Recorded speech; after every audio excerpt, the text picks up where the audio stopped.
Hi friends, welcome to Kandharalangaran vlogs. நான் உங்கள் ஹரிஷ். இன்றைக்கி நம்ம இந்த விளாக்கில் என்ன பார்க்க போகிறோன்னு பார்த்தீங்கன்னா, குமார சஷ்டி 3ஆம் நாள் சிங்க வாகனத்தில் முருகர் புறப்பாடாகியிருக்கார். இந்த 3வது நாள் அலங்காரம் என்ன பார்த்தீங்கன்னா, சுவாமி வீணை வாசிச்சுக்கிட்டு சிங்க வாகனத்தில் புறப்பாடு ஆகிற மாதிரி இந்த தடவை அலங்காரம் பண்ணியிருக்கேன். இப்போ சுவாமிக்கு ஷோடச உபச்சார தீபாராதனை நடந்துகிட்ருக்கு. அதுதான் நீங்கள் இப்போ பார்த்துட்ருக்கீங்க.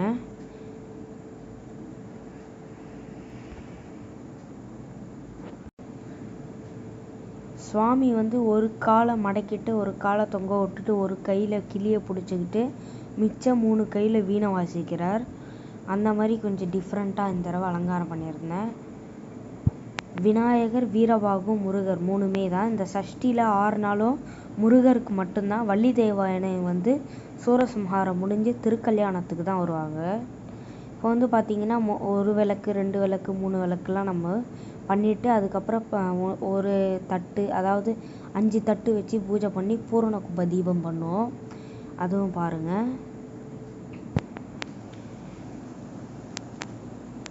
இந்த தடவை ரொம்ப எளிமையான முறையில் செஞ்சுருக்கோம். கலசம் வச்சு 10 நாளைக்கு பூஜை பண்ணி 10ஆவது நாள் தான் துவஜா அபரோகணம். துவஜா அபரோகணம்னா கொடி இறக்குதுன்னு பேர்.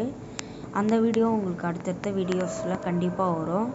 என்னால் முடிஞ்ச அளவு நான் இந்த வீடியோஸ்லாம் கவர் பண்ணி போட்டிருக்கேன். ஏன்னா ஒர்க் அதிகமாக இருக்கிறதுனால ஃபுல்லாக என்னால் கவர் பண்ண முடியல. அதாவது இன்னும் கொஞ்ச நாளில் நம்ம எதிர்பார்த்த இந்த சோமாஸ்கந்தர் வந்துடும். அதுக்கான வீடியோஸையும் நான் உங்களுக்கு கண்டிப்பாக உங்களுக்கு போடுறேன்.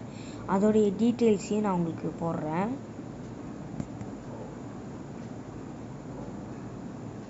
இப்போ பார்த்திங்கன்னா இந்த 1 விளக்கு 2 விளக்குலாம் முடிஞ்சதுக்கப்புறம் நட்சத்திர தீபம் காட்டும். அந்த நட்சத்திர தீபம் தான் இப்போ நீங்கள் பார்த்துட்ருக்கீங்க.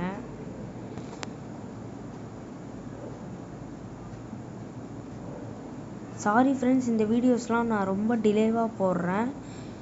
கொஞ்சம் கோச்சிக்காதீங்க. எனக்கு டைம் இல்லாதனால நான் ஃபுல்லாக எடிட் பண்ண முடியல. இப்போ பார்த்திங்கன்னா ஒரு தீபம், இப்போ 4 மூலைக்கு 4 தீபம், நடுவில் ஒரு தட்டு வச்சுருப்போம். அதுக்கப்புறம் 5ஆவதாக 5 தட்டு முடிஞ்சதுக்கப்புறம் பூர்ண கும்ப தீபம். எனக்கு தெரிஞ்ச முறையின எளிமையாக நான் இந்த இதெல்லாம் பண்ணியிருக்கேன். இதில் எந்த வித தவறுகள் இருந்தாலும் கமெண்ட் செக்ஷனில் கமெண்ட் பண்ணுங்கள்.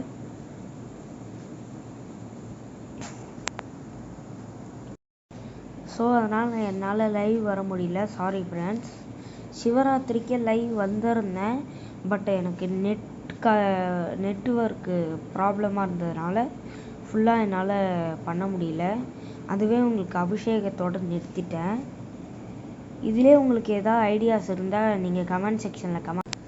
ஓகே ஃப்ரெண்ட்ஸ், இந்த வீடியோ உங்களுக்கு பிடிச்சிருந்தா லைக் பண்ணுங்கள், ஷேர் பண்ணுங்கள், கமெண்ட் பண்ணுங்கள். மறக்காமல் நம்ம யூடியூப் சேனலை சப்ஸ்கிரைப் பண்ணுங்கள். நன்றி, வணக்கம்.